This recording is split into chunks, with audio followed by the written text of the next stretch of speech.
सूचित करती हैं कि हमको जागना है। एक बात आपसे पूछें, रात्रि को आपके मोहल्ले में चोर आता है और सबको मालूम है कि रोज आता है,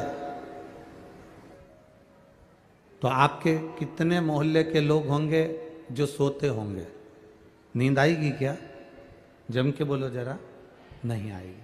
जिसको मालूम है कि हमारे मोहल्ले में चोर आता है, हमारी कॉलोनी में चोर आता है, हमारी सोसाइटी में चोर आता है, हमारे सेक्टर में चोर आता है, या हमारे नज़दीक में, हमारी गली में, हमारे आसपास में चोर आता है, तो वो उसको नींद नहीं आती। उस गली के लोगों को, उस सेक्टर के लोगों को, उस कॉलोनी वालों को नींद नहीं आएगी, उसका नींद आना बंद हो जाएगा। फिर उसको नींद नहीं आ रही, फिर उसको निंद्रा नहीं आ रही है, क्योंकि उस सेक्टर में, उस कॉलोनी में चोर आ जाता है तो किसी को यह भय लगने लगता है कि चोर आया था परसों के दिन, उनका सामान ले गया, कल चोर आया था उनका ले गया, कहीं ये हमारा ना ले जाए, कहीं ये हमारा सामान ना ले जाए। इसलिए हम रात भर नींद नहीं आती है, रात भर निंद्रा नहीं आती है। अब जैसे रात भर नींद नहीं आ रही है, रात भर निंद्रा नहीं आ रही है क्योंकि किसी का सामान ले गया, हमारा ना ले जाए, उसी तरह ये जब हम एक विचार करिएगा, चोर आया, रात्रि को आया, मोहल्ले में आया और पूरे मोहल्ले की नींद उड़ गई कि ये लेकर ना चले जाए। लोग कहते हैं कि बुढ़ापे में, वृद्धावस्था में नींद नहीं आती। हम कहते हैं उनको मालूम है कि यमराज आएगा और इस आत्मा को खींच कर ले जाएगा, इसलिए नींद उड़ी पड़ी होती है कि कोई आएगा और खींच कर ले जाएगा। निंद्रा कहां है? अंत समय प्रभु आना पड़ेगा, वचन दिया तो निभाना पड़ेगा। आए ना आए प्रभु कुटुंब कबीला, अंत समय प्रभु आना पड़ेगा, और वचन दिया तो निभाना पड़ेगा। एक परिस्थितियां व्यक्ति को भगाती है। पर शिव महापुराण की कथा कहती है, हमने अगर जागना सीख लिया, हम जाग रहे हैं, हम जागृत हैं, तो परिस्थितियां हमको भगा भी नहीं सकती। आप अगर शिव के मंदिर जा रहे हो, एक लोटा जल चढ़ा रहे हो, शंकर का गुणगान कर रहे हो, शिव भक्ति में रमे हुए हो, शंकर के स्मरण में रमे हुए हो, शिव की भक्ति में कुछ नहीं कर रहे, केवल उसके मंदिर में जाकर झाड़ू लगा दे रहे हो, पोछा लगा दे रहे हो, सेवा कर दे रहे हो, उसमें भी आपकी शिव भक्ति रमी है, तो इतना जानना कि एक कोई अगर किसी सेठ के यहाँ पर काम करता है, बहुत दिनों तक काम करता है, तो सेठ की दृष्टि में वो आ जाता है, तो उसके घर में जब शादी आती है, किसी सेवक के घर में, किसी चाकर के घर में, किसी नौकर के घर में जब शादी आती है, तो सेठ उसमें से निकाल कर, सेठ थोड़ा सा धन निकाल कर उसको दे देता है, सेठ थोड़ी सी पूंजी निकाल कर, सेठ थोड़ा सा धन निकाल कर उसको दे देता है। सेठ जब धन निकाल कर उसको देता है कि तेरे यहाँ शादी है, इसको कर लीजिए, ये धन ले जाओ, इसमें ये शादी पूरी कर लो। आपने जो समय निकाल कर परमात्मा को दिया है, आपने जो समय निकाल कर भगवान को दिया है, क्या चाहिए भगवान को? आप नारियल लेकर आते हो, इससे भगवान प्रसन्न हो जाता है क्या? अरे जम के बोलो जरा। तुम श्रीफल लेकर आती हो, नारियल लेकर आती हो, भगवान प्रसन्न हो जाता है इससे? चिरौंजी लेकर आती हो, भगवान प्रसन्न हो जाता है इससे? मिठाई का 1 किलो का डब्बा लेकर आती हो, तो क्या भगवान प्रसन्न हो जाता है इससे? तुम ढेर सारा फल फूल लेकर आओ, तो क्या भगवान प्रसन्न हो जाता है इससे? भगवान गुरु और गोविंद, गुरु और महादेव, अगर सच्चा गुरु है, सच्चा गुरु, गुरु गोविंद, गुरु महादेव, गुरु और भगवान तुम्हारी वस्तु से कभी प्रसन्न नहीं होते। गुरु और भगवान, तुमने जो गुरु को समय दिया है, जो तुमने परमात्मा को समय दिया है, गुरु और भगवान उस समय को अपना जानकर तुम पर कृपा कर देते हैं और प्रसन्न हो जाते हैं। वो धन से या वस्तुओं से प्रसन्न नहीं हो। वो धन और वस्तुओं की प्रसन्नता उसकी नहीं रहती है। हम भगवान को अगर समय दे रहे हैं, आज आप लोग यहाँ पर आए हो, पूरी चैनल वाले तो क्या हम कहें, इन लोगों को बोलेंगे कि ये रोड पर आप लोग बैठे हुए हो, पूरी रोड पर लोग बैठे हैं। यहाँ से लगभग आधा किलोमीटर दूर तक ऐसे चले जाओ और आधा पौन किलोमीटर 1 किलोमीटर दूर तक इधर चले जाओ, जितने लोग पंडाल के अंदर बैठे हैं उससे ज़्यादा पूरी रोडों पर लोग, चारों तरफ की रोडों पर बैठे हुए हैं। इतना भक्त आया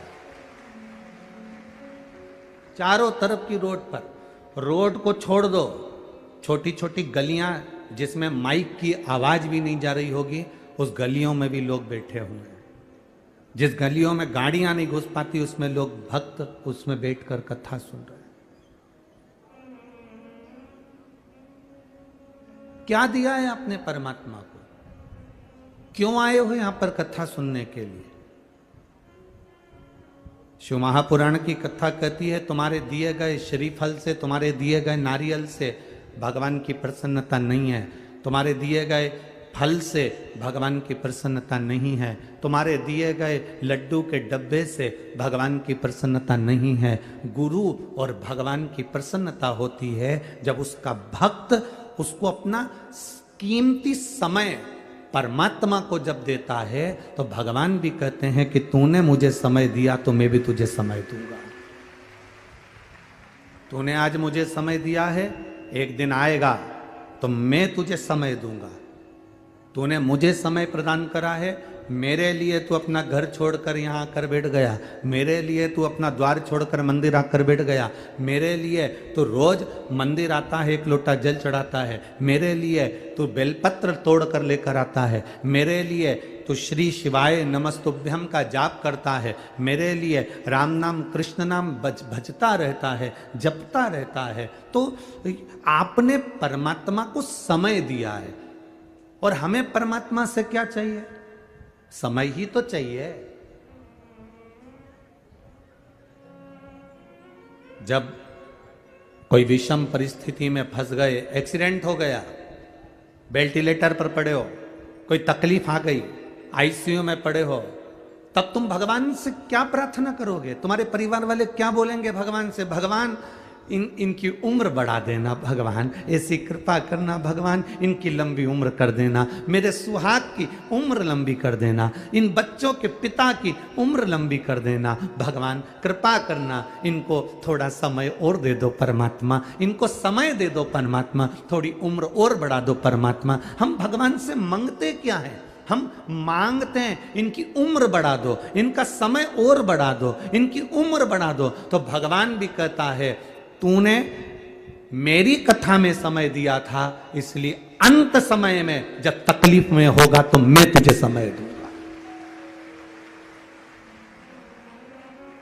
आ गया तेरा समय, समय आ गया तेरा कि तुझे मरना है। उसके बाद भी राजा श्वेत की कथा कहती है, राजा श्वेत प्राण त्यागने का समय आ गया और भगवान का भजन में लगा था, तो भगवान ने कह दिया इसने मुझे समय दिया था, इसलिए इसको थोड़ा समय और दो और जाओ तुम यहाँ से। यमदूत इसको नहीं पकड़ सकते, यमराज इसको छोड़ो यहाँ से, तुम छोड़ कर जाओ। यमदूत कहते हैं इसका अंतिम समय, भगवान कह रहे हैं इसने मुझे समय दिया, मेरी सेवा करी, मेरे को जल चढ़ाने आया, मेरी आराधना करी, मेरे मंदिर में चाकरी करी, पोछा लगाया, झाड़ू लगाया, कहीं ना किसी रूप में ये मेरी सेवा में लगा रहा, इसलिए इसने मुझे समय दिया है तो मैं इसको समय दूंगा। और वो अभी आप अपना समय भगवान को दे रहे हो और भगवान तुमको जो समय देगा, अंत समय प्रभु आना पड़ेगा, वचन दिया तो निभाना पड़ेगा, आए ना आए प्रभु कुटुंब कबीला, अंत समय प्रभु आना पड़ेगा। ये अंत समय में हमें उसकी जरूरत पड़ेगी। तुम्हारे मामा जी, तुम्हारे काका जी, तुम्हारी बुआ जी, तुम्हारे फूफा जी, तुम्हारे जीजा जी, तुम्हारी जीजी, तुम्हारा बेटा, तुम्हारी बहू, तुम्हारा पोता, तुम्हारी पोती, तुम्हारा नाती, तुम्हारा पंती, तुम्हारा रिश्तेदार, जितना भी है ना, जिसको तुम समय दे रहे हो ना, ये तुम्हारे काम आखिरी में नहीं आएंगे। वेंटिलेटर पर जब पड़े रहोगे, इन सबको डॉक्टर बाहर निकाल देगा, सबको। जब सब बाहर निकल जाएंगे, तुम डॉक्टर से कहोगे ये हमारा जीजा जी आंदो ना अंदर, डॉक्टर के जीजा होगा तेरा, चल निकल बाहर यहाँ से, आईसीयू रूम में कोई नहीं आएगा, वेंटिलेटर के पास कोई नहीं आएगा, ये हमारा बेनोई जी है, इनको तो अंदर आंदो, 5 मिनट तो आंदो, चलो बाहर निकलो यहाँ। उस अंत की घड़ी में, उस वेंटिलेटर की घड़ी पर, उस दुख की घड़ी में कोई नहीं आएगा। उस दुख की घड़ी में तब मेरा देवाधिदेव महादेव, जिसको तुमने समय दिया है, वो सामने खड़ा हो जाएगा। दुख की घड़ी तुम्हारे सामने आकर खड़ा हो जाएगा, दुख की घड़ी में वो तुम्हारे सम्मुख में आ जाएगा। एक पत्र आया है, शंभू एक पत्र आया है, इस पत्र को देखिएगा।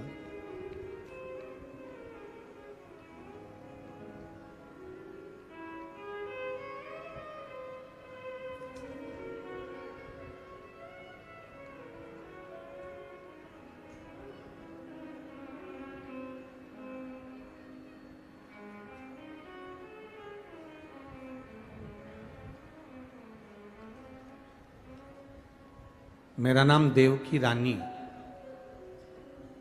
ध्रुव है। मेरा नाम देवकी रानी ध्रुव है। मैं गांव किरना की रहने वाली हूँ। मेरी उम्र 32 वर्ष है। कहीं बैठी हो तो हाथ हिला सकती हैं। देवकी रानी ध्रुव, गांव किरना की रहने वाली हूँ। मेरी उम्र 32 वर्ष है। मैं क्या बखान करूँ गुरुदेव बाबा का। कहीं बैठी हो तो हाथ हिला सकती है। दिख गई क्या? हाँ, हाथ हिला दो बहन एक बार। हाँ जी, ठीक है।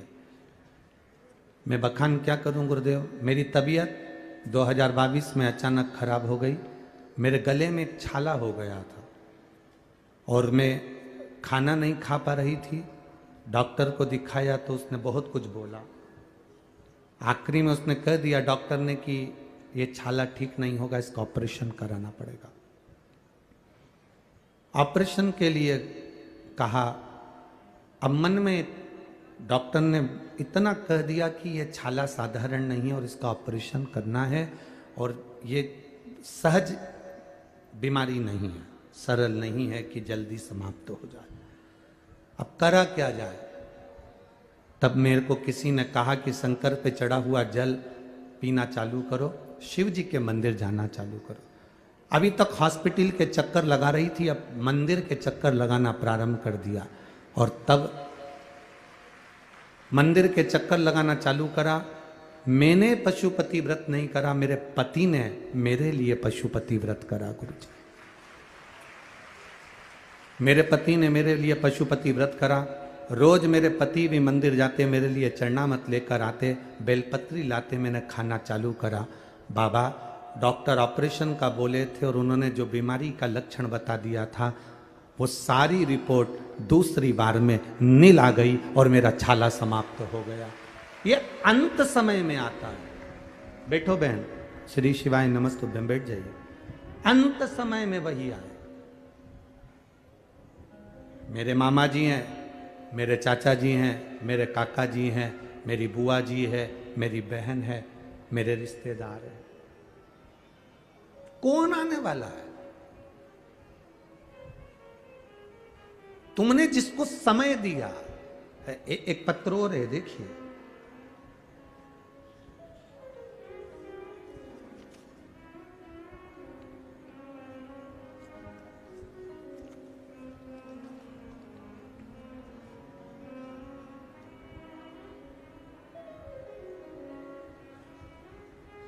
मैं उषा गुप्ता, पति श्री संजय गुप्ता, दुर्ग छत्तीसगढ़ की रहने वाली हूं। कहीं बैठी हो तो हाथ हिला सकती है। मेरा नाम उषा गुप्ता, पति श्री संजय गुप्ता, दुर्ग छत्तीसगढ़ से आई है। कहीं बैठी हो तो अपना हाथ हिला सकती है, जहां कहीं भी बैठी। दिख गए क्या उधर? हाँ, पीछे है। हाथ हिला तो एक बार बहन। हाँ जी, दिख गए हो, दिख गए हो, ठीक है। ऐसे हाथ हिला तो एक बार वापिस हाथ हिलाओ। हाँ जी, ठीक है। दुर्ग छत्तीसगढ़ से हूँ गुरुदेव। मेरे पति संजय गुप्ता के मुंह में दिसंबर 2022 में छाला हो गया था। जांच में पता चला कि कैंसर है।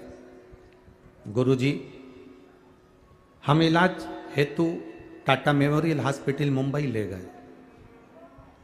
26/1/2023 में रायपुर संजीवनी कैंसर हॉस्पिटल में भी उनका इलाज चालू हुआ, ऑपरेशन हुआ। गुरुदेव, दूसरी बार फिर वापिस बीमारी उपज गई। शरीर ऐसा नहीं कि फिर वापिस ऑपरेशन कराया जाए। अब करा क्या जाए? सबको, मोहल्ले की माताओं को मंदिर जाते देखती थी तो मैं भी मन में सोची कि अब इन्हीं के भरोसे चलते हैं। और बाबा को जल चढ़ाने लगे। वो जल लाकर पति को देने लगे। बाबा जी सिर में वो जल लगाते थे, गले में लगाते थे। फिर वापिस जो गांठ बता दी गई थी कि वापिस गांठ हो गई है और वो गांठ वापिस वही की वही है, तब जल पी पी कर, बाबा की सेवा कर कर, मंदिर में बाबा का आराधना कर कर दूसरी बार जांच कराने के लिए हम फिर पहुँचे तो सारी रिपोर्ट नॉर्मल आ गई। और बाबा की कृपा से हमने कहा था जब अगर इनकी रिपोर्ट नॉर्मल आ जाएगी तो हम पंडाल में बैठकर कथा सुनेंगे, इसलिए हम यहाँ पहुँचे। अब ठीक है बाबू, एक बार हाथ हिला दो वापिस। हर हर महादेव। विराजिए। श्री शिवाय नमस्तु। ये रिश्ते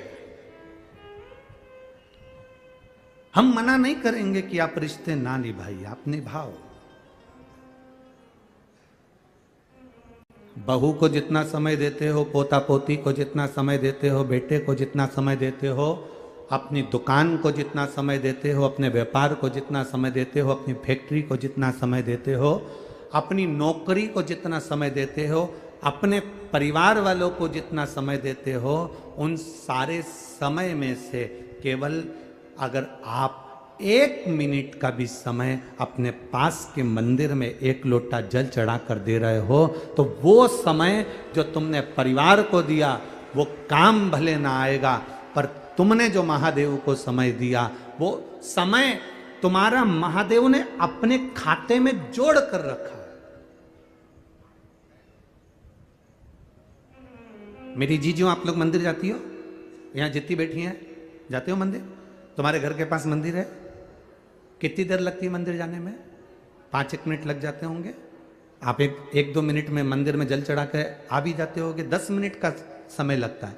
प्रतिदिन का 10 मिनट जोड़ कर रख लो, प्रतिदिन का। कितने महीने जा रही हो? 3 महीने से, कोई 1 साल से, कोई 1.5 साल से, कोई 6 महीने से, कोई 4 महीने से, कोई जब जब उसकी चित्त वृत्ति हो, जब उसका मन।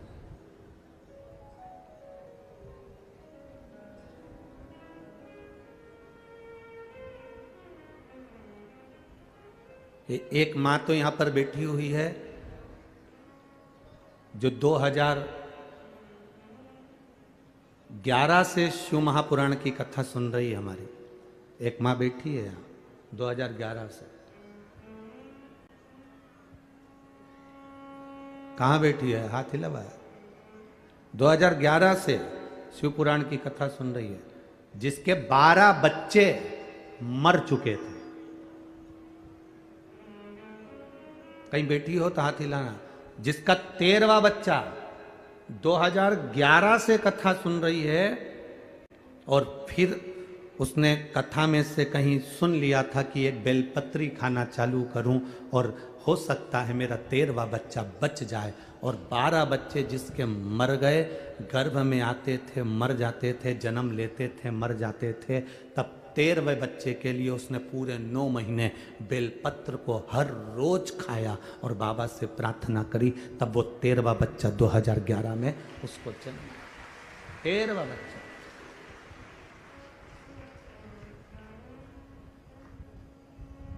और 2011 से बाबा का स्मरण कर रही। 2011 में उसको, जब 11 तक उसके 12 बच्चे मर चुके थे, तब शंकर की आनंदता उसने श्रवण करना प्रारंभ कर। उस समय तो ये टीवियों पर ज़्यादा हमारा प्रसंग आते नहीं थे, छोटे छोटे यूट्यूब पर लोग सुन लेते थे और कहीं छोटा वो चैनल होता उस पर, ये आस्था वगैरह पर तो अब लोग सुनना चालू करे, पर लोगों ने उसको जो शुरू से सुना उसने अपने जीवन में उतारा।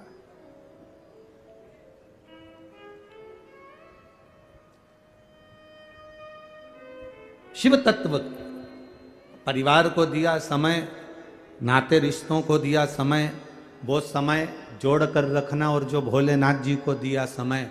आप लोग बहुत दूर दूर से आए हो, गलियों में बैठे हो, रोडों पर बैठे हो, छतों पर बैठे हो, गाड़ियों पर बैठे हो, दुकानों में बैठे हो, और हम क्षमा भी मांगेंगे आप लोगों से कि लगभग आज 20 से 25 हजार लोगों को रेलवे स्टेशन से यहाँ तक नहीं आने दिया, वापस स्टेशन से उनको ट्रेन में बिठाकर भेज दिया वापस। 20 से 25 हजार लोग स्टेशन से वापस भेजे गए, क्योंकि जगह नहीं पूरे तिल्दा के अंदर। कहाँ बिठाया? हम क्षमा मांगेंगे कि आप लोग इतनी दूर से आए और वापस आप लोगों को वापस ट्रेनों में भर भर कर वापस भेजना पड़ रहा। ये तुमने जो दिया है महादेव को, तुमने जो दिया है मेरे शंकर को, तुमने जो दिया मेरे शिव जी को, तुमने जो दिया भगवान की भक्ति को, जो तुमने समय दिया है वो खाली नहीं जाने वाला। हिसाब तुम्हारे पास भले नहीं होगा कि मेरे को इतने कदम चलकर शंकर जी के मंदिर गई, इतने कदम चलकर मैं भगवान की कथा में गई, तुम्हें नहीं है हिसाब, पर उसने तुम्हारे एक एक कदम का, एक एक श्वास का, 21,600 श्वास जो तुम्हारे शरीर से निकल रही है, 3.5 करोड़ रोम छिद्र जो तुम्हारे शरीर में है, इसके एक एक हिसाब मेरे देवाधिदेव महादेव के पास में है। और आज तुमने समय दिया है, जब दुख की घड़ी है। कई लोग कहते हैं उसका एक्सीडेंट हुआ, बाबा ने उसको बचा लिया। क्यों? क्योंकि तुमने उसको समय दिया था। कभी मंदिर गए होगे, प्रणाम करा होगा, नमन करा होगा, कभी मंदिर पहुंचे होगे तो उसने हिसाब जोड़ लिया कि इसने इतना समय मुझे दिया है, इसलिए अभी इसको मरने नहीं देना है, ये मैं समय दूंगा, और समय देकर उसका और उम्र बढ़ा दी। ये शिव तत्व है, ये शंकर।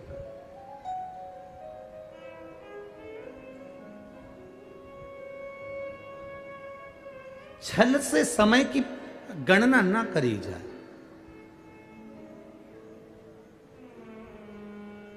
विपदाओं से भागो नहीं, जागो। समस्या से भागो नहीं, जागो। आज दुनिया के लोग कहते हैं सारी समस्या का हल एक लोटा जल। प्रत्येक समस्या, मतलब दुनिया के लोग आज जाग गए।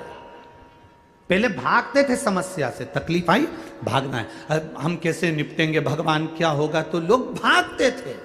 दुकान नहीं चल रही, व्यापार नहीं चल रहा, तकलीफें बढ़ गई, बच्चे नहीं हो रहे, तकलीफें। कितना कितना जिसके भाग्य में नहीं उसको भी दिया है मेरे बाबा ने, जिसके भाग्य में नहीं है उसको भी दिया है। एक पत्र आया, उसमें लिखा उन्होंने कि गुरुजी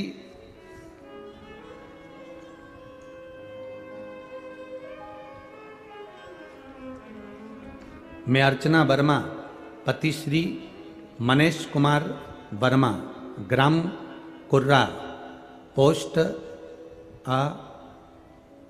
बंगोली, जिला रायपुर, छत्तीसगढ़ का निवासी हूँ। कहीं बैठे हो तो हाथ हिला सकते हैं, कहीं बैठे हो तो हाथ हिला सकते हैं। मैं अर्चना वर्मा, पति श्री मनीष कुमार वर्मा, ग्राम कुर्रा पोस्ट बंगोली, जिला रायपुर, छत्तीसगढ़ का निवासी हूँ। गुरुदेव, मेरे परिवार के तरफ से श्री शिवाय नमस्तुभ्यम। आपकी आस्था चैनल पर कथा सुनते हैं। अगस्त 2021 में सुनना प्रारंभ करी है गुरुदेव। मेरी शादी 30 अप्रैल 2011 को हुई थी। भोलेनाथ की कृपा से एवं आपके आशीर्वाद से गुरुदेव, मैं क्या वर्णन करूं। 2011 में शादी हुई, उसके बाद में बच्चे नहीं हुए गुरुदेव। बाबा की कृपा से हम क्या वर्णन करें। लोग ताने देते थे, अपशब्द कहते थे। अगर वो आए हों तो हाथ हिला सकते हैं। दिख गए क्या? सामने खड़े हैं, हाथ हिला दो एक बार। बच्चा आए हैं साथ में, लाए हुए हैं। अच्छा, भीड़ बहुत है, कैसे लेकर आओगे बाबू? चलो प्रयास करो, अगर बीच में से लेकर आ सकते हो बच्चे को तो। हाँ, बच्चे को अगर बीच में से लेकर आ सकते हो तो लिया। गुरुजी, 2011 में शादी हुई पर बच्चे नहीं हुए। ऐसा कोई डॉक्टर नहीं जिसको दिखाया नहीं, ऐसी कोई जगह नहीं जहाँ से गोदी भराई नहीं, ऐसा कोई देवता धामी नहीं जहाँ हम लोग गए नहीं, पर निराशा ही हाथ लगी। किसी ने कहा टीवी पर कथा आती है, आसन लगाकर बैठ जाओ टीवी के सामने और वहीं प्रार्थना करो। बस प्रार्थना करी, सफ़ेद आंकड़े की जड़ का प्रयोग करा, शिव मंदिर में झाड़ू पोछा करना प्रारंभ करा। बाबा की कृपा से 16 मार्च 2023 को हमारे घर में बच्चे ने जन्म लिया है। हम बाबा को यहाँ प्रणाम करने के लिए लेकर आए हैं। यह शिव तत्व है, यह औघड़ी है। उसकी कृपा, उसकी उदारता, उसकी दया साधारण नहीं होती। अब करो उसका भजन। खाली न जाता कोई दर से तुम्हारे, खाली न जाता कोई दर से तुम्हारे। मैं भी खड़ा हूँ बाहें पसारे, अपने हृदय से लगा लो, लगा लो। गिरा जा रहा हूँ, उठा लो, उठा लो। भोले अपने दर से अब तू न टालो, गिरा जा रहा हूँ, उठा लो, उठा लो। आपका हमें समस्या से, हमें तकलीफों से, हमें विषम परिस्थितियों से हमें भागना नहीं है।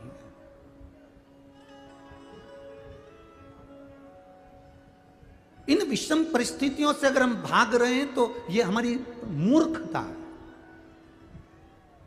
इन दुख की घड़ियों में हम भाग रहे हैं तो ये हमारी मूर्खता है। हमें विषम परिस्थिति से भागना नहीं, हमें विषम परिस्थिति से जागना है। जागेंगे तो सारी समस्या का हल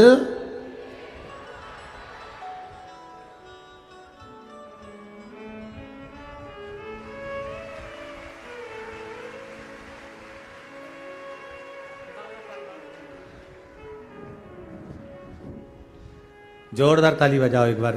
11 वर्ष के बाद बाबा ने 2011 में विवाह हुआ तो 2023 में दिया है। ये शिव कृपा।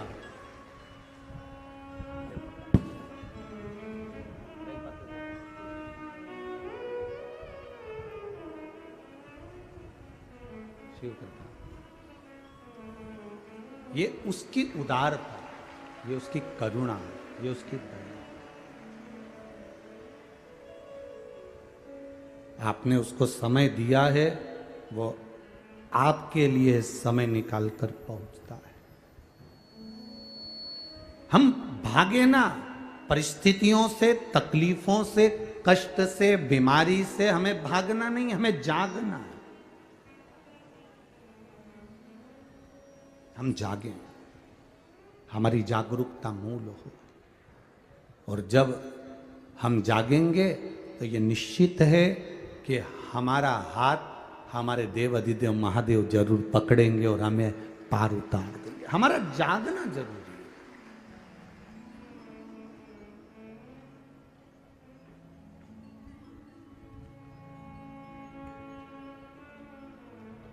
तेरी कृपा बिना न हिले एक भी अणु, लेते श्वास तेरी कृपा से तनु तनु। बखान क्या करूं मैं राखों के ढेर का, चपटी भभूत में खजाना कुबेर का। हे गंगधार मुक्ति द्वार ओमकार तू, भोले ओमकार तू। आयो शरण तिहारी शंभु तारका। ये उसकी उदारता से हमें जागरूक होना है। परिस्थितियों से लड़ने के लिए हमें जागरूक होना है।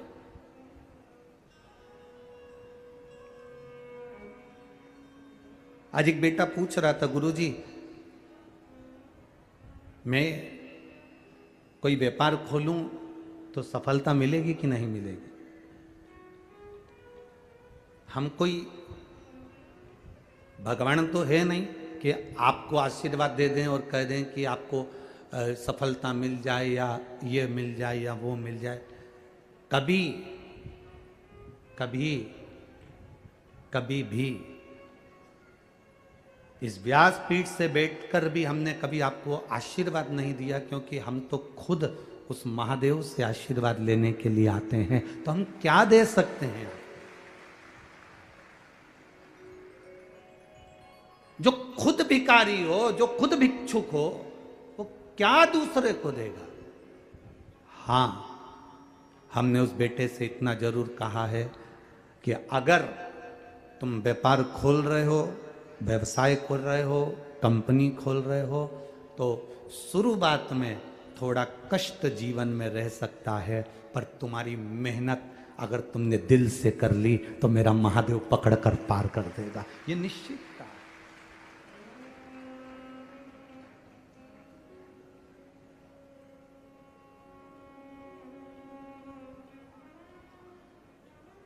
हमारे पास देने को कुछ भी नहीं है, केवल इसी शिव महापुराण के सिवाय। और ये कथा हो जाती है तो उसके पास ये बेलपत्री, इसके सिवाय कुछ भी नहीं।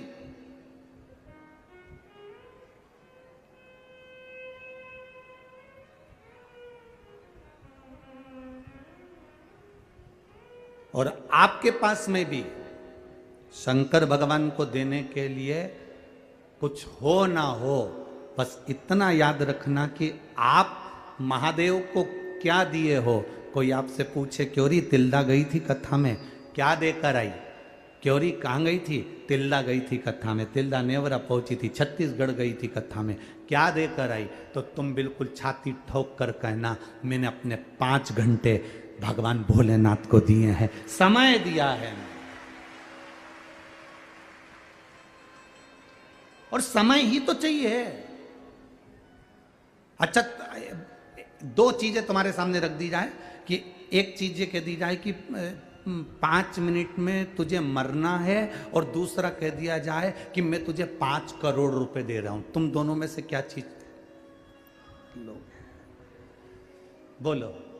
5 मिनट में मरना है और 5 करोड़ रुपए दिए जा रहे हैं। 2 चीजें तुम्हारे सामने है और भगवान तुम्हारे सामने खड़ा हुआ है, तो तुम इन दोनों में से भगवान से क्या प्रार्थना करोगे? 5 करोड़ रुपए ले लोगे क्या? लेके करोगे भी क्या जब 5 मिनट में मर जाओगे। भगवान से कहोगे हमें 5 करोड़ मत दे और हमारे 50 साल आगे बढ़ा दे, 5 साल की जिंदगी और आगे बढ़ा दे, 10 साल और दे दे, 20 साल और दे दे, हमारी उम्र बढ़ा दे। हमारी जब उम्र तू बढ़ाएगा मेरे महादेव तो ऐसे 5 करोड़ तो हम मेहनत कर कर फिर कमा लेंगे। पर श्वास ही नहीं बची, शरीर में कोई तत्व ही नहीं बचा और हम अंतिम समय में पड़े हुए हैं। और मालूम पड़े कोई आकर तुम्हें गुलाब जामुन खिलाए तो वो गुलाब जामुन अच्छी नहीं लगेगी।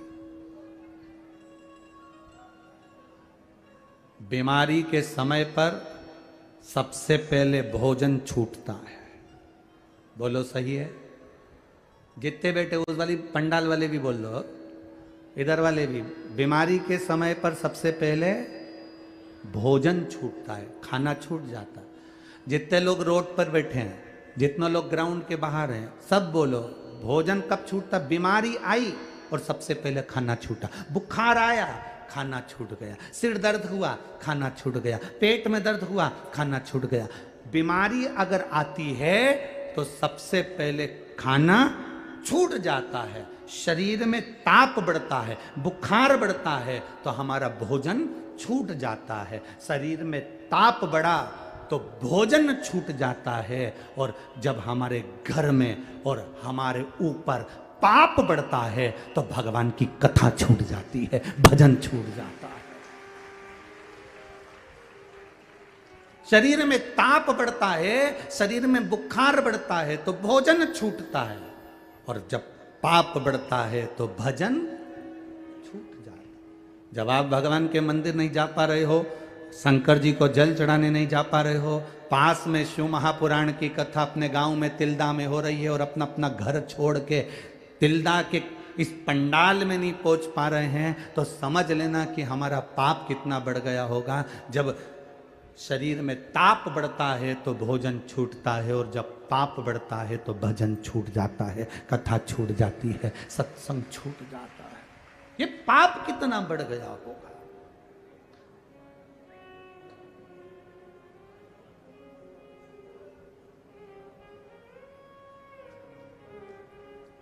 एक नंबर चलता है, एक्सीडेंट होता है तो एक नंबर चलता है एम्बुलेंस को बुलाने के लिए। बोलो कौन सा नंबर है? जम के बोलो जरा। 108। जब 108 नंबर को मोबाइल पर डायल करते हो तो एम्बुलेंस आ जाती है। और जब इस जिभ्या से 108 बार उसको डायल करते हो तो वो भी तो आ जाता होगा, वो भी तो आता होगा। 108 डायल करा, एम्बुलेंस आकर जब खड़ी हो जाती है तो 108 बार श्री शिवाय नमस्तुभ्यम, श्री शिवाय नमस्तुभ्यम, श्री शिवाय नमस्तुभ्यम, श्री शिवाय नमस्तुभ्यम, श्री शिवाय नमस्तुभ्यम, श्री शिवाय नमस्तुभ्यम, श्री शिवाय नमस्तुभ्यम, श्री शिवाय नमस्तुभ्यम, श्री शिवाय नमस्तुभ्यम।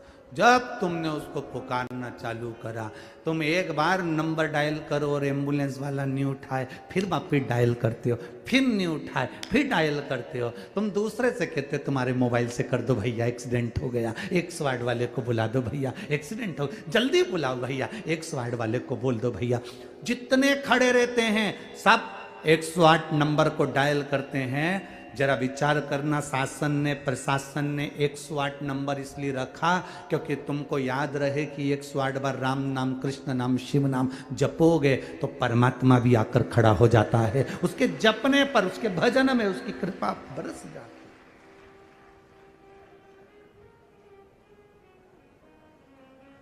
ले गए हॉस्पिटल में, पटक दिया, डॉक्टर आए, सिस्टर आई, इलाज चालू हो गया। किसी किसी सिस्टर डॉक्टर से अगर पहचान नहीं हो तो वो पूरे जितने भी कक्ष में हैं सबको एक जैसा इंजेक्शन लाए, बस वो टोचती टोचती चली जा।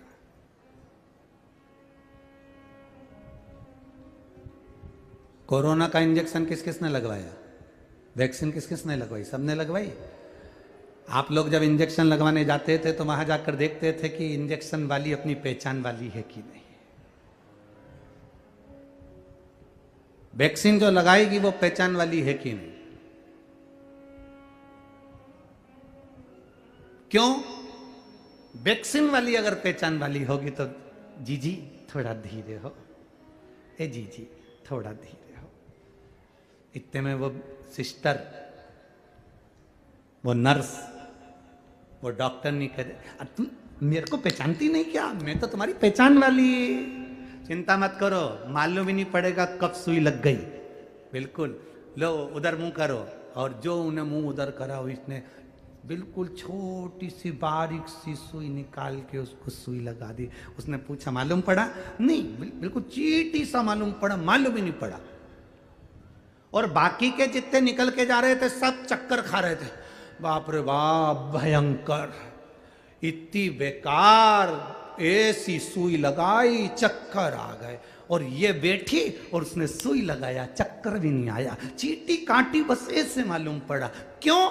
क्योंकि इसकी वो डॉक्टरनी से, सिस्टर से, नर्स से पहचान थी, इसलिए बारीक वाली सुई लगाई, एकदम बारीक। उसी तरह दुख तो आएगा, इंजेक्शन तो लगेगा, तकलीफ का इंजेक्शन लगेगा, बस तुम्हारी उस डॉक्टर से पहचान होना चाहिए तो हल्के हाथ से निकाल देगा। उस डॉक्टर से पहचान होना चाहिए तुम्हारी, तो दुख तो आएगा, तकलीफ तो आएगी, कष्ट तो आएगा, पर वो जब तुम भगवान के ऊपर एक लोटा जल चढ़ाना प्रारंभ कर देते हो, भगवान की भक्ति करना प्रारंभ कर देते हो, नाम जाप करना प्रारंभ कर देते हो, शिव महापुराण की कथा मोबाइल पर, टीवी पर, पंडाल में श्रवण करना प्रारंभ कर देते हो, तो दुख तो आता है, ऐसा नहीं कि दुख नहीं आता, पर हल्के हाथ से इंजेक्शन लगकर निकल जाता है। दुख आता है और जल्दी से निकल कर बाहर हो जाता है। तकलीफ किसको होती, चक्कर किसको आया, कष्ट किसको हुआ कि साहब पहचान नहीं थी, तो वहां वो डॉक्टर नहीं बैठी थी ना बड़ी तेज, उन्हें तो बस सुई निकाली और यूं हाथ करो और टोचे और जाओ, चलो निकलो बाहर निकलो। और हमारी जिससे पहचान थी उसने धीरे से, बैठो साहब आराम से, जीजी कैसी हो, बस आजकल बच्चे दिख नहीं रहे, तुम्हारे बच्चे हमारे यहाँ खेलने नहीं आ रहा है, पहचान निकल गई। पहचान निकली तो उन्हें जरा सा दबाया और निकल गया। दुख की घड़ी आती है, ऐसा नहीं कि दुख नहीं आता। मेरे राम जी के जीवन में दुख आया, मेरे भगवान कृष्ण के जीवन में दुख आया, भगवान रामकृष्ण परमहंस जी के जीवन में दुख आया, नामदेव जी के जीवन में दुख आया, मीराबाई के जीवन में दुख आया, कर्माबाई के जीवन में दुख आया। ऐसा कौन जिसके जीवन में दुख नहीं आता? आता है, पर हल्के हाथ से निकल जाए अगर तुम्हारी पहचान है तो। जिसको 11 साल तक बच्चे नहीं हुए होंगे वो कितनी दूर दूर गया होगा, कहां कहां धोख लगाया होगा, कहां कहां प्रणाम करा होगा। जिसको 2-3 साल तक संतान नहीं होती वो डॉक्टर का चक्कर लगाना चालू कर देते हैं, 2-4 साल में बच्चे नहीं हुए चक्कर लगाना चालू कर देते हैं।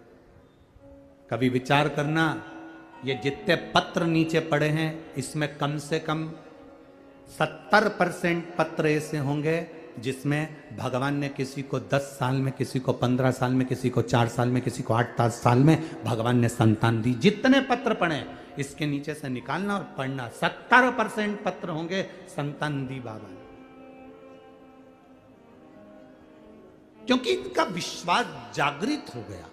अब ये भागे नहीं, अब इनके पास में, अभी तक डॉक्टर ने कह दिया था नहीं होगा, परिवार वालों ने ताना देना चालू कर दिया था, अब उस समय भाग रहे थे, अब क्या करें, अब ये जाग गए, अब ये भागे नहीं, अब जागे हैं। और जाग कर क्या करा इनने?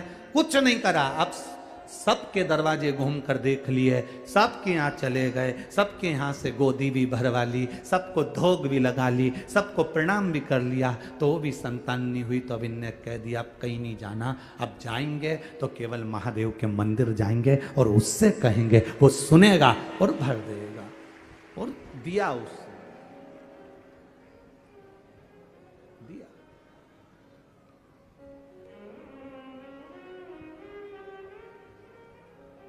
आपकी भक्ति के बल को बढ़ा लीजिए।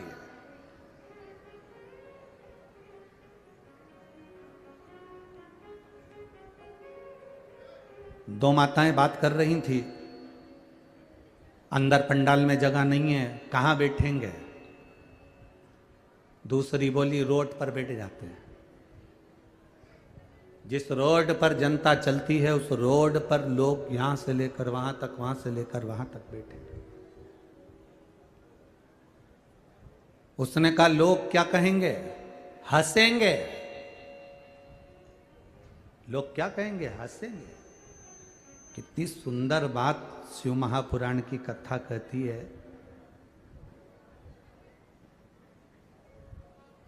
आप जब उन्नति की सीढ़ी पर चढ़ रहे हो और परिश्रम कर रहे हो और मेहनत कर रहे हो, आप जब विकास की ओर आगे बढ़ रहे हो, उन्नति की ओर आगे बढ़ रहे हो, मेहनत कर रहे हो, परिश्रम कर रहे हो, और तुम्हारे परिश्रम को देखकर, तुम्हारी मेहनत को देखकर अगर कोई हंसे नहीं तो समझ लेना कि तुम सफल नहीं हुए।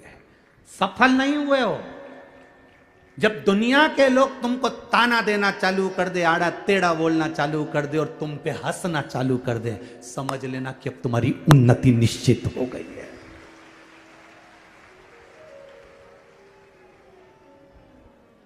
बोल बम का नारा है,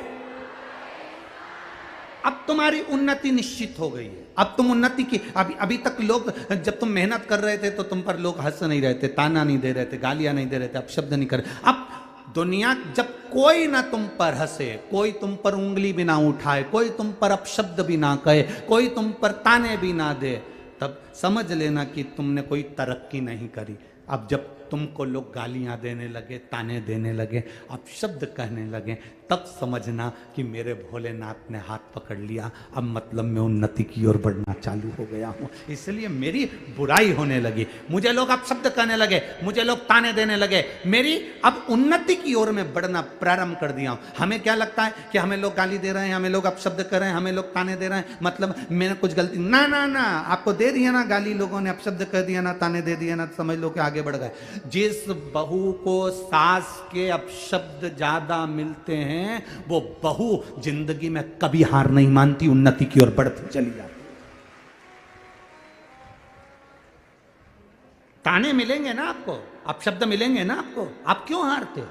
आपकी सास ने कुछ कह दिया, आपकी हिम्मत हार गई। आपको सास ने कह दिया कि तू तो बेकार है और तेरी जिंदगी भी बेकार निकलेगी, तो तुम ये हिम्मत मत हारना, तुम्हारी सास तुमको पक्का कर रही है, पक्का। चलो जीजियों, आप में से कितनी लोग हैं जो पापड़ बनाती हैं? कभी पापड़ बनाया है? पापड़ चने का, मूंग का बनाया? सबने हाथ ऊंचा करो, किस किसने बनाया है? जरा बनाया है? धर लो धर लो धर लो, बहुत बढ़िया। हमने भी बहुत बनाया हो, ठीक है। हमने बनाया। पापड़ बनाने वाली माताएं जानती है कि जो वो पापड़ का जो आटा होता है ना, उसको चने की दाल का जो आटा होता है, उड़द की दाल का, मूंग की दाल का जो आटा होता है, उसको अच्छा मसने के बाद उसको कूटना पड़ता है। जितना कूटेंगे ना तो वो जो लोई होती है ना, बेलते समय फटती नहीं है। बोलो सही है कि गलत है? अच्छे से बोलो जरा, दमदारी से। पापड़ के आटे को उसनने के बाद अच्छे से कूटो, कूटोगे तो जो लोई है ना, जिसको तुम धागे से काटती हो, जिसको तुम पाँव के अंदर धागा ऐसे बांध लेती हो और बाद में लोई काट काट के डालती है, तो तुम अंदाजा लगाना कि वो जो लोई है ना, वो लोई तुम अगर अच्छे से वो कुट गया, अच्छे से वो लोई, अच्छे से वो पिंडा पिट गया, कुट गया, तो फिर तुमने जब पापड़ बेलना प्रारंभ करा तो वो पापड़ बीच में से फटे ही नहीं। और जिस आटे को अच्छे से नहीं कूटा जाता, उसमें कितना ही तेल लगा के तुम बेल लो, वो फट जाए, फट गया, वो फटे बीच में से, बार बार फटे, बार। बस जब लोगों के अपशब्द मिल रहे हों, लोग हंस रहे हों, ताने दे रहे हों, आड़ा टेढ़ा कह रहे हों, समझ लेना मेरा भगवान तुमको पापड़ की लोई को कूट रहा है। जब कूटेगा, बिलेगा, ऐसा जोरदार बिलेगा कि कभी नहीं फटेगा, फिर वो आनंद में पड़ जाएगा। फिर पापड़ का नियम दूसरा, पापड़ का दूसरा नियम बताया कि पापड़ बनने के बाद सूखने डालो, पर किसी की छाया नहीं पड़ जाए। समझ गई हो क्या है? बोलना तो नहीं पड़ेगा।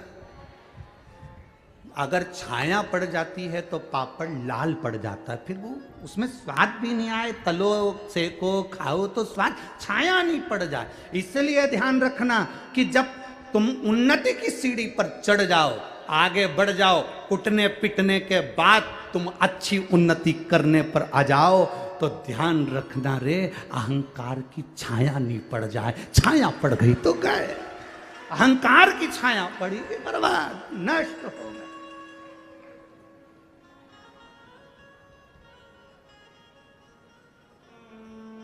छाया ना पड़े।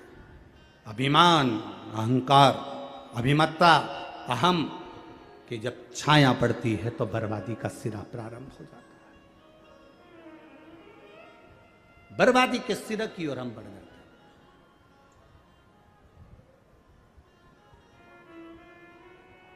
महाराज, अहमता से परे हो जाइए, अहंकार से दूर। षडानंद कार्तिकेय जी, जाओ तारकासुर का संहार करो। मां पार्वती जी ने कहा, तुम्हारा जन्म हुआ है कार्तिकेय तारकासुर को मारने के लिए। तारकासुर को मैं मार दूंगा, तारकासुर को मैं समाप्त कर दूंगा। तारकासुर को मार कर आए, उसके 3 पुत्र थे, तारकाक्ष, विदुम्माली, कमलाक्ष की। ये तीनों शंकर भगवान की आराधना ना कर कर सीधे भगवान ब्रह्मा जी की आराधना करी। ब्रह्मदेव, वर दीजिए हम 3 पुरी का निर्माण करें, उसमें हम रहें, हमारे प्राण कभी ना छूटें, हम मरे ना। तब ब्रह्मा जी ने कहा, ऐसा नहीं हो सकता कि तुम मरोगे नहीं, मरना तो पड़ेगा, प्राण तो छूटेंगे, जाना तो पड़ेगा। तुम जितने बैठकर कथा सुन रहे हो और जितने यहां पर बैठे हो, जितने आस्था चैनल पर सुन रहे हैं, जितने फेसबुक यूट्यूब पर सुन रहे हैं, कोई तुमसे कह दे कि तुम्हारी जिंदगी में दुख नहीं आएगा, तुम कभी मरोगे नहीं, तुम मेरे पास बैठो, मैं तुम्हें मरने नहीं दूंगा, या तुम्हारी जिंदगी में दुख नहीं आने दूंगा, तो फालतू की बात है। जो लिखा ललाट पर वो तो भोगना है। जो ललाट पर लिखा है, पूर्व में जो तुम कर कर आए हो, उसको तो भोगना है। कौन भोगेगा? आपको कथा में कहा था, खांसी चलेगी तो आपको खांसना है, छींकना पड़ेगा तो आपको छींकना है। आपके बत्तल का कोई छींकेगा नहीं, कोई खांसेगा नहीं। भूख लगेगी तो भोजन करना पड़ेगा, प्यास लगेगी तो पानी पीना पड़ेगा, बीमार होगे तो गोली दवाई तुमको खाना पड़ेगा। उसी तरह अपने कर्म का भोग अपने को भोगना पड़े, कोई दूसरा नहीं भोगने वाला।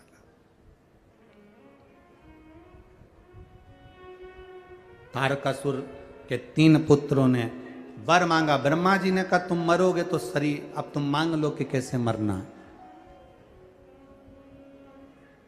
तुम्हें मरना कैसे, तुम मांग सकते हो।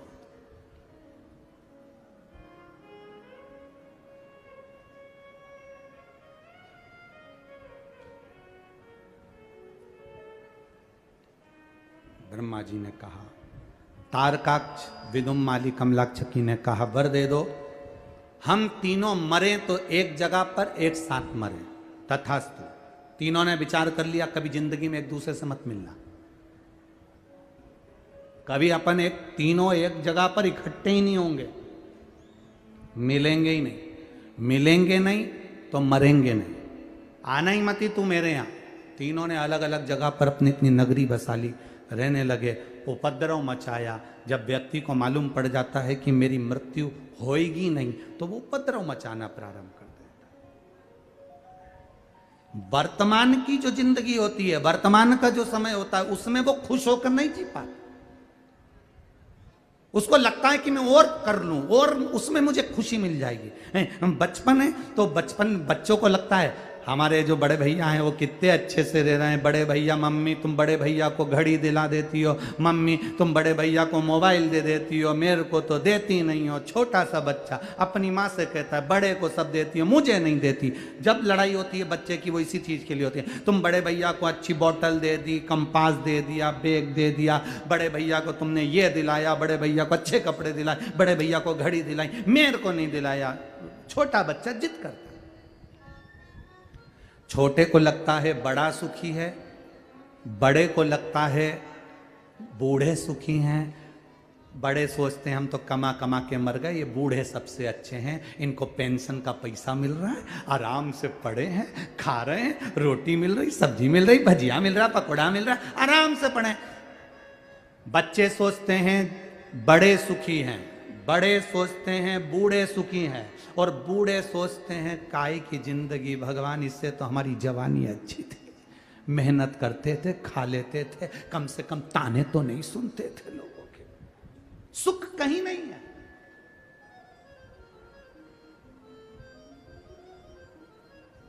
जो वर्तमान में जी रहे हो वो सुख है तुम्हारा। 3 मित्र, अब वो तीनों मित्र ने एक दिन विचार करा, चलो रे चलो अपन जरा बाजार चलते हैं और जंगल में चल के भोजन बनाते। तीनों ने मिलके खीर पूड़ी बनाई। अब खीर पूड़ी बनाई तो वो खीर पूड़ी बनाकर तीनों ने खाई, पेट भर के चकाचक खाई खीर पूड़ी। इतनी पेट भर के खाने के बाद उसमें से 1 कटोरा खीर बच गई। कितनी खीर बची? जम के बोलो जरा। 1 कटोरा खीर बच गई।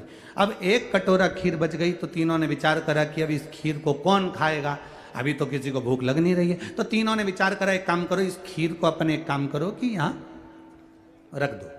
अब खीर को अपन यहां पर रख देते हैं, ढाककर सो के उठेंगे, जिसको सबसे अच्छा सपना आएगा खीर वही खाए। सो जाओ। खीर रखी, सो गए। 2 सो गए, एक को नींद नहीं आ रही थी क्योंकि वो खीर दिख रही थी, नींद नहीं आ रही।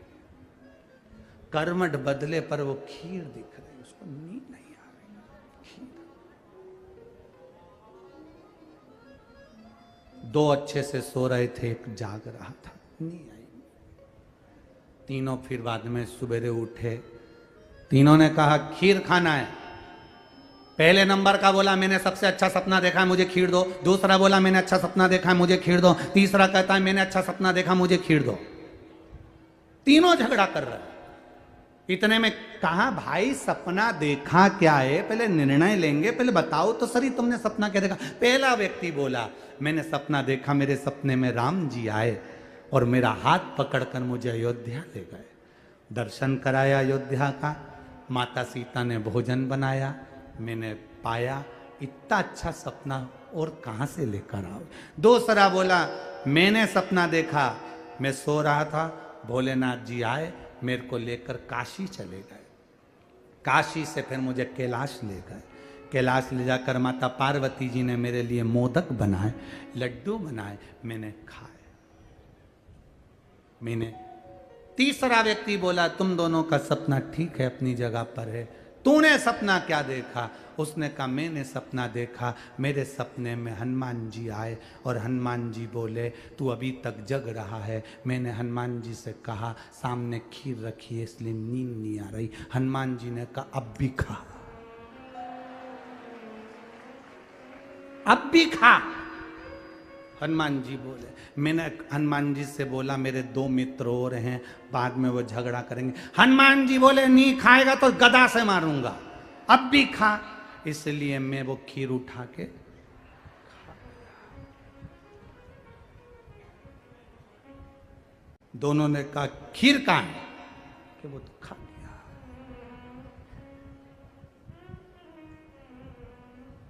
तो तुझे हनुमान जी से बोलना चाहिए था ना, मेरे 2 दोस्तों और हैं। मैंने बोला था हनुमान जी वो 2 दोस्तों और हैं। तो हनुमान जी बोले एक तो अयोध्या गया है, एक कैलाश गया है, एक ने मोदक खा लिया, एक ने सीता जी के हाथ का भोजन कर लिया, तू खीर खा, अब भी खा। खीर खा।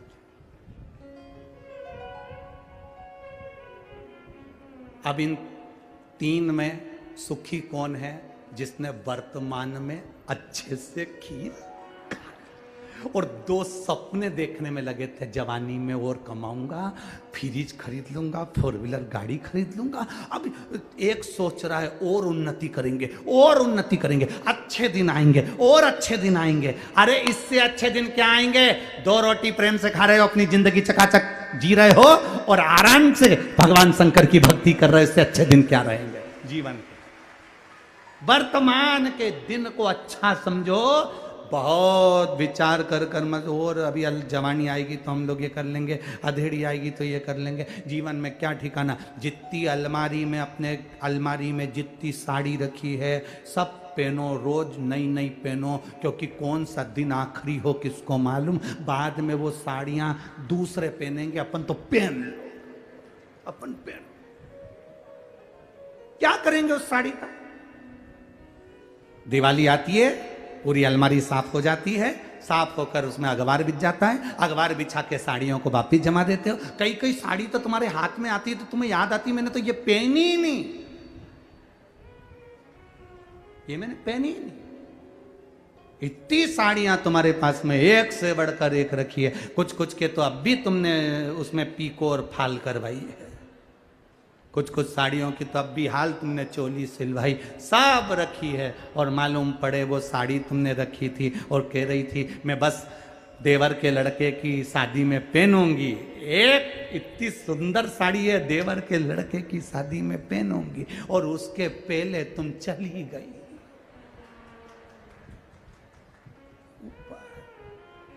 ऊपर जाती जाती यमराज के सामने रो रही। यमराज पूछ रहा क्यों रो रही? वो नीले कलर की नी पहने।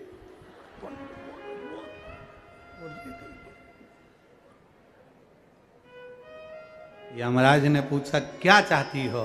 Once more. क्या चाहती? वंस, एक बार और छोड़ दो मुझे, मैं अच्छे से नीचे जाके नीली वाली साड़ी को पहन के और अच्छे से चली जाऊंगी। यमराज ने कहा हम तुझे नहीं छोड़ सकते।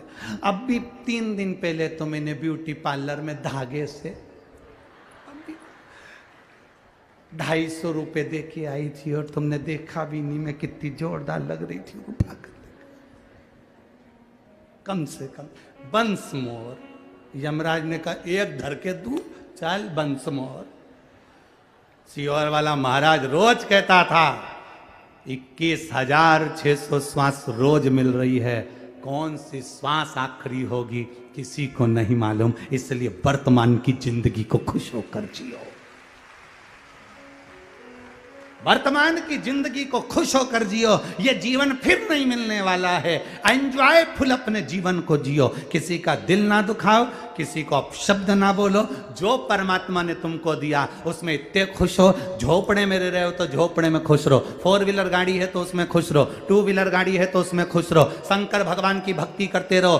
4 व्हीलर 2 व्हीलर जितनी भी है तुम्हारे पास में, उसमें टेंशन करने की जरूरत नहीं। भगवान का भजन करते रहना। वो तुमको 4 व्हीलर में घुमाए तो 4 व्हीलर में घुमा, वो तुम्हें जहां ले जाए वो आराम से ले जाएगा। मस्ती में अपनी जिंदगी को जियो। रो रो के तो लोग बहुत जी रहे हैं, क्या करोगे रो कर जी कर? जरा सा किसी ने कह दिया, मुंह फुला के अपने कमरे में एसी पड़ी। पति ने पूछा चंद्र घंटा क्या हुआ? चंद्र घंटा चिल्ला, पूछ रहे तुम्हारी मम्मी से, हमारी जिंदगी बर्बाद कर दी, आज तक कहीं घुमाने नहीं ले गए। इतने में वो बोला अभी 15 दिन पहले ही तो तुझे घुमाने के लिए लेकर गया था। कहां गए थे?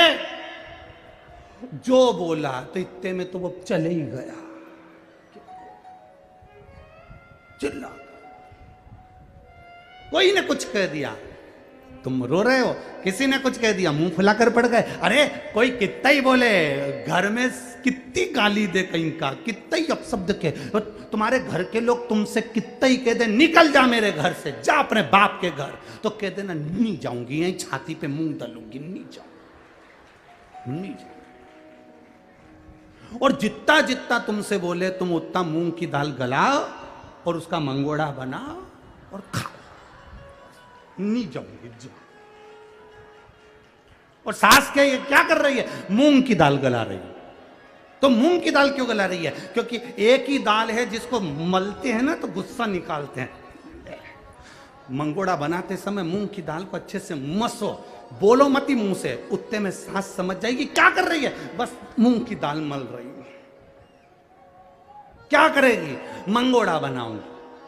क्या करेगी मंगोड़े का? तुमको भी खिलाऊंगी, मैं भी खाऊंगी।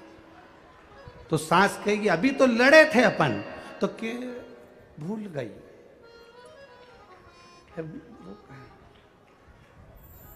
क्या हो गई थी मैं? गजनी हो गई मैं, मेरे की स्मरण ही नहीं है, मेरे याद ही नहीं है क्या हुआ था। जो वर्तमान की जिंदगी है उसको खुश होकर जीना प्रारंभ कर दो। वर्तमान की जिंदगी में भगवान शिव की आराधना करते हुए जिस कर्म को कर रहे हो उसे मेहनत कर कर आगे बढ़ना प्रारंभ कर दो। जिंदगी का यही एक रास्ता है, यही एक रास्ता है।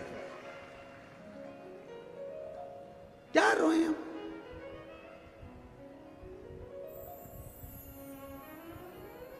अब सौंप दिया इस जीवन का सब भार तुम्हारे हाथ। जब हमने परमात्मा के भरोसे पर सब सौंप दिया फिर क्या सोचना, क्या सोचना।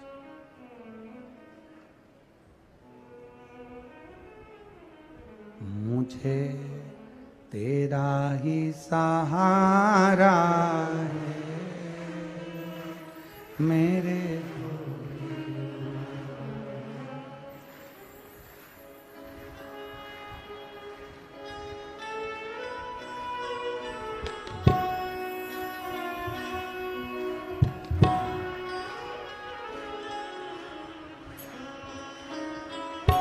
आओ से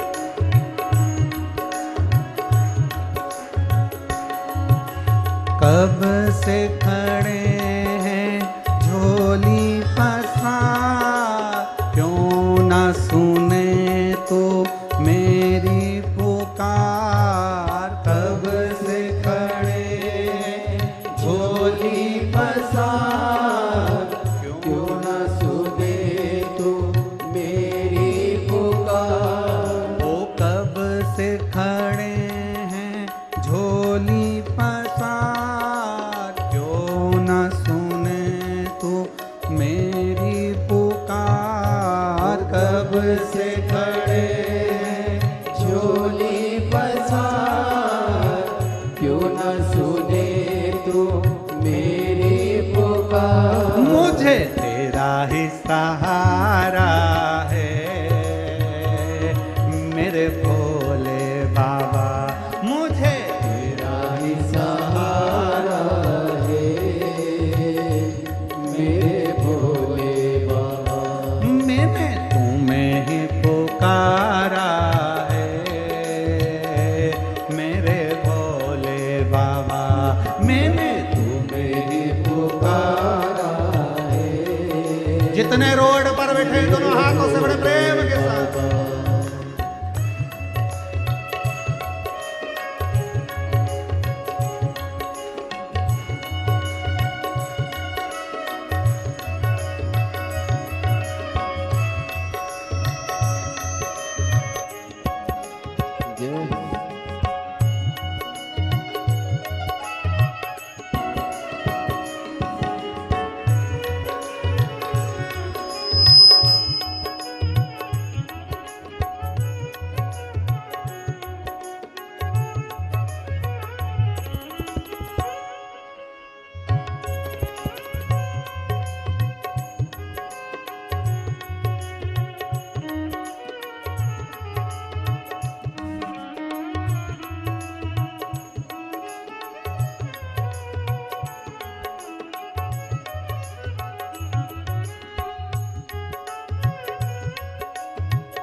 देख लो लगी है आज मंदिर में ये भीड़ भारी। देख लो लगी है आज मंदिर में ये भीड़ भारी। दर्शनों की खातिर आए हैं लाखों नर और नारी। दर्शनों के खातिर आए हैं लाखों नर और नारी। आजा है भोले बाबा, आजा है भोले बाबा, तीनों ने पुकारा है मेरे भोले बाबा। तीनों ने पुकारा है मेरे भोले बाबा। कब से खड़े हैं झोली पसार, क्यों न सुने तू मेरी पुकार। कब से खड़े हैं झोली पसार, क्यों न सुने तू मेरी पुकार। तेरा ही सहारा है मेरे भोले बाबा, तेरा ही सहारा है मेरे भोले बाबा।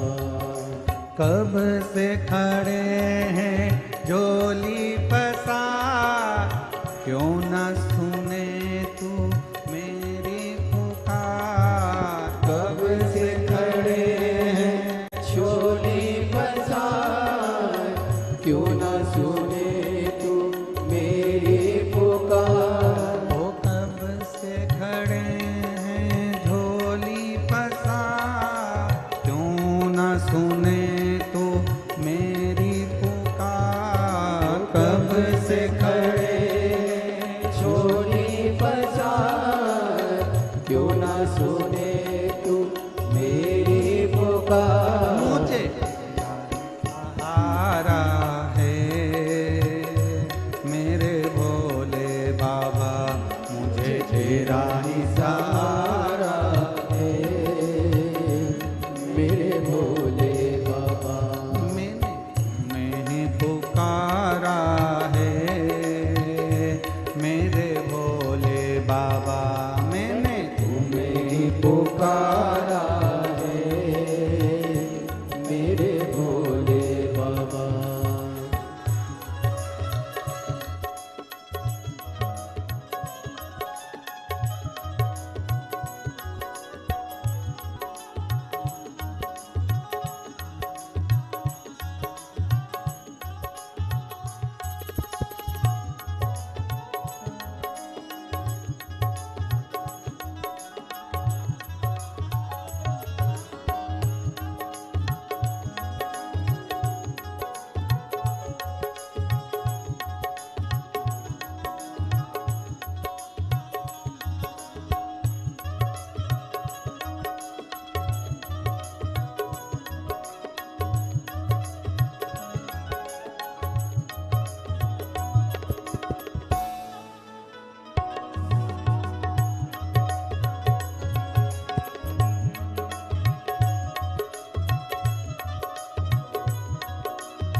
भोले शंभू।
जिंदगी से हारे गम जमाने का हम लेके आए।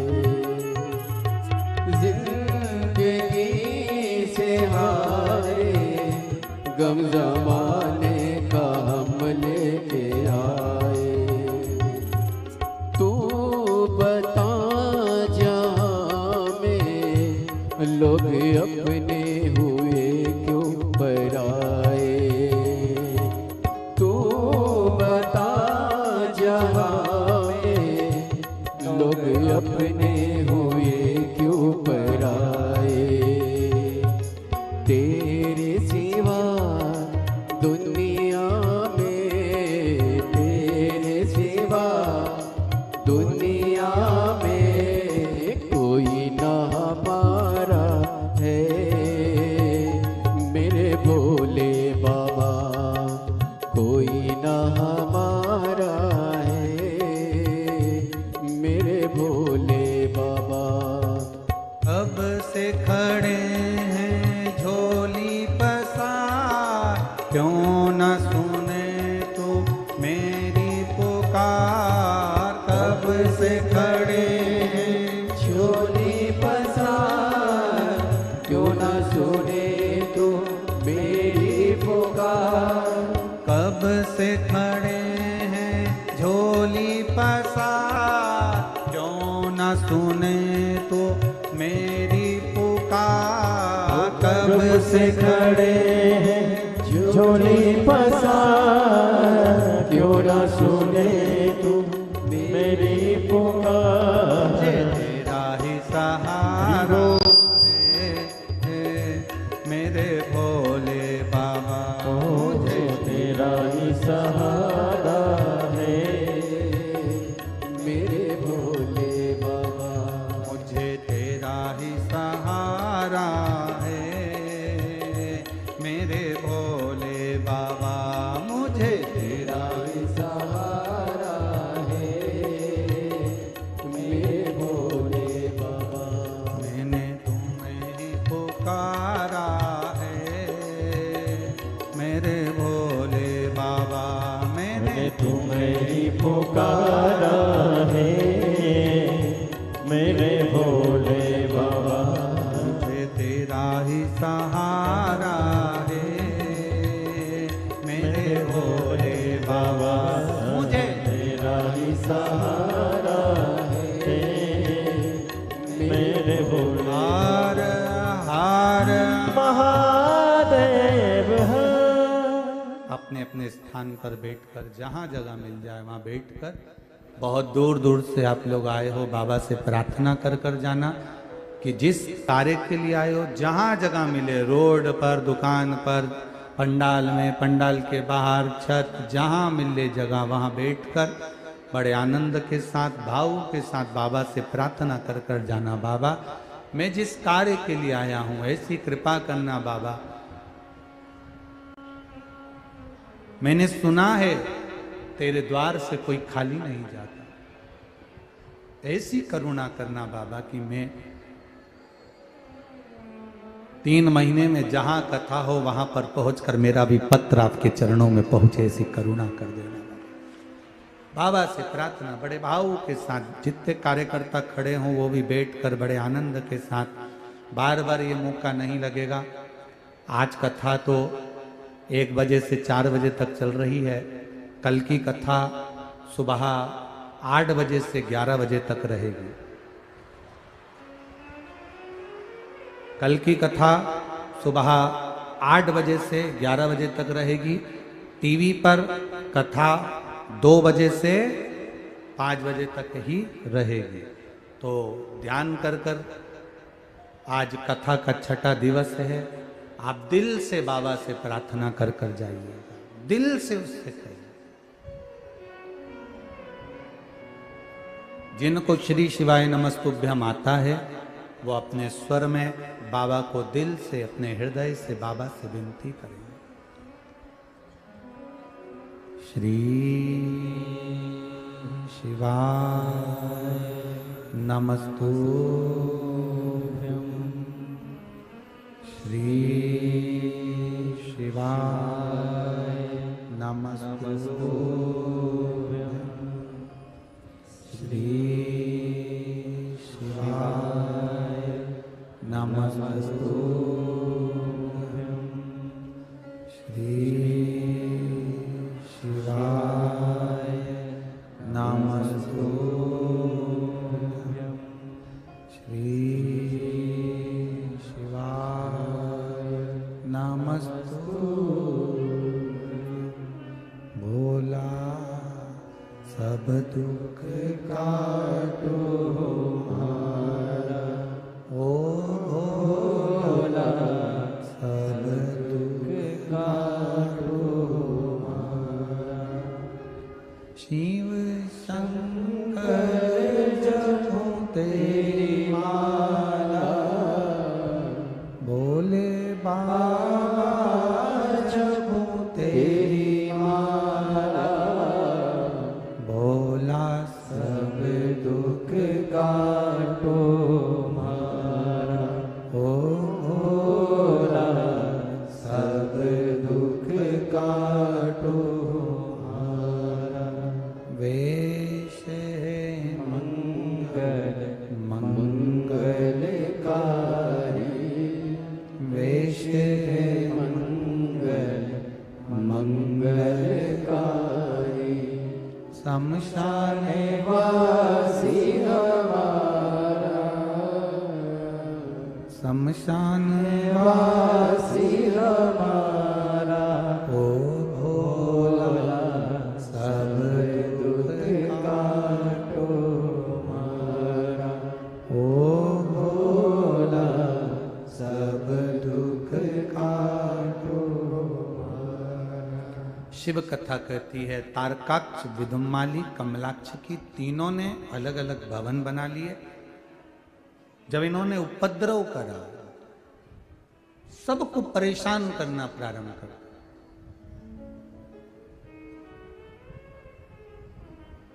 परसों की कथा में कहा था कि पाप कमाना नहीं पड़ता, पुण्य को कमाना पड़ता। पाप अपने आप हो जाता है, पाप को कमाना नहीं पड़ेगा, वो अपने आप होगा। पुण्य को कमाना पड़ेगा, करना पड़ेगा, तो पुण्य का भाग थोड़ा मिलेगा। पुण्य कमाइए, पाप को कमाना नहीं पड़ता। तारकाक्ष, विदुम्माली, कमलाक्ष की ये तीनों ने जो उपद्रव मचाया, देवताओं को परेशान किया, सब देवता एकत्रित होकर भगवान नारायण के पास में गए, प्रभु कृपा करिए। भगवान नारायण ने कहा ब्रह्मा जी के पास जाओ। ब्रह्मा जी ने वर दिया है, वही बताएंगे कि ये मरेंगे कैसे। ब्रह्मा जी ने कहा मुझे नहीं मालूम कि मरेंगे कैसे, मैंने तो वर दे दिया। भगवान शिव के पास गए। भगवान शंकर देवाधिदेव महादेव से कहा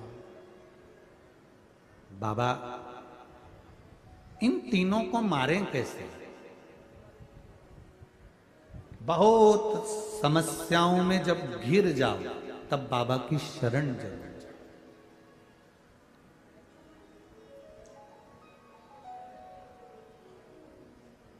आपको कहा था बहुत समस्याओं से घिरे हो तो बाबा के पास चलो।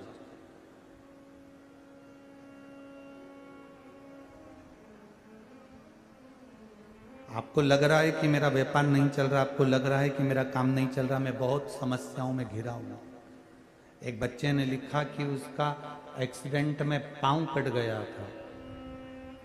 रविशंकर साहू, पिता मेमलाल साहू, मिस्ता शिवरी नारायण का रहने वाला है। मोबाइल नंबर ये है। कहीं बैठा है क्या बालक जिसका एक्सीडेंट में एक पांव चले गए? कहीं बैठे हो तो हाथ हिला सकते हैं। एक पांव से पूरा पांव कटा है इसका, राइट वाला, और फिर प्लास्टिक का पांव लगाया गया है। दोनों फोटो लगे हैं जिसमें पांव नहीं है। वाला भी। उसने अपने पत्र में लिखा है, मेरा नाम रविशंकर साहू है, मेरे पिता का नाम मेमलाल साहू है, हम ग्राम मिस्दा, जिला जांजगीर चांपा, छत्तीसगढ़ का निवासी हूँ। 19 फरवरी 2019 को मेरा एक्सीडेंट हो गया था, जिसके कारण मेरा दायां पैर कट गया है। एक पांव से हूं मैं। लोग हंसते हैं गुरुजी, अपशब्द कहते हैं, मेरा व्यापार नहीं। बाबा से मैंने प्रार्थना करना प्रारंभ करा, केवल आपकी कथा सुनता हूं। पहले दुनिया के लोग कहते थे कथा के लिए, पर कभी नहीं सुनी। पर जिस समय मेरा पैर कट चुका, अब मेरे बाबा की शरणागति ले ली है गुरुजी। बाबा के भरोसे रहता हूं। बाबा से कहा था मेरा पैर भले चले गया, पर मेरी जिंदगी को आपको संवारना। गुरुदेव, बाबा के भरोसे पर एक व्यापार चालू कर दिया। दुनिया के लोग हंस रहे थे कि लंगड़ा क्या करेगा, पांव नहीं है ये करेगा क्या, पर मेरे बाबा ने मुझे संभाला है गुरुदेव। आज मेरा व्यापार ऐसा चल रहा है कि लोग देखकर आश्चर्य कर रहे हैं। ये शिव की कृपा है, शिव की उदारता, करुणा और उसकी दया।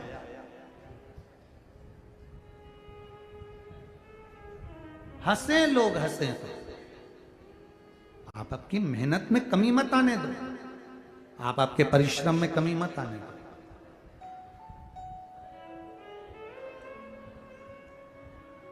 कहें दुनिया के लोग जो कहने वाले कहते रहेंगे, आप अपना कर्म करते रहो।